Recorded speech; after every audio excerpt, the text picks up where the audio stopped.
रात के 10 बजे थे। चांदनी रात में एक लड़का अपनी साइकिल से गांव के रास्ते से जा रहा था। उस रास्ते में एक पुराना टूटा फूटा घर था जिसे सब खाली घर कहते थे। गांव के लोग कहते थे कि इस घर में रहता पूरा परिवार 20 साल पहले बिना कोई निशान छोड़े गायब हो गया था। लड़के ने देखा कि उस घर का गेट आधा खुला है। जैसे ही उसने साइकिल रोकी, गेट किर्र की आवाज के साथ अपने आप पूरा खुल गया। ठंडी हवा का झोंका आया और उसका खून जम गया। उसने देखा एक कोने में एक पुरानी साइकिल रखी है, बिल्कुल वैसी ही जैसे वो चलाता था। उसके चेहरे पर हैरानी थी।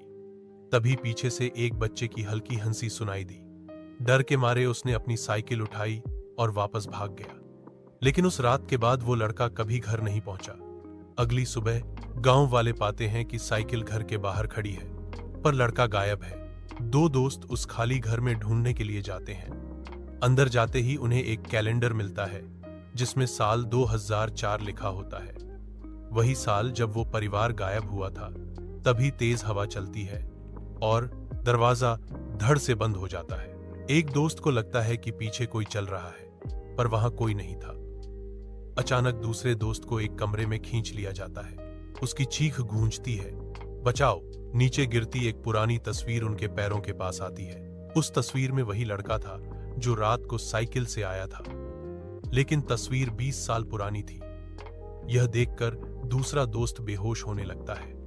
इसके बाद गांव वाले मिलकर फैसला करते हैं कि घर को तोड़ देना चाहिए। सब लोग हथौड़ा और लकड़ी लेकर वहां पहुंचते हैं, पर जैसे ही वो गेट तोड़ने लगते हैं, पूरा घर अंधेरों में घुलने लगता है। दरवाजों से एक बूढ़ी औरत का साया बाहर निकलता है।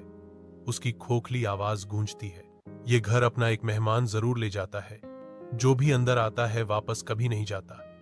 लोग डर के मारे भाग जाते हैं, लेकिन जो दो दोस्त अंदर गए थे वो कभी वापस नहीं दिखते। अंत में एक गहरी आवाज आती है, अगला कौन आएगा। कैमरा धीरे धीरे उस खाली घर पर जूम करता है और स्क्रीन काली हो जाती है।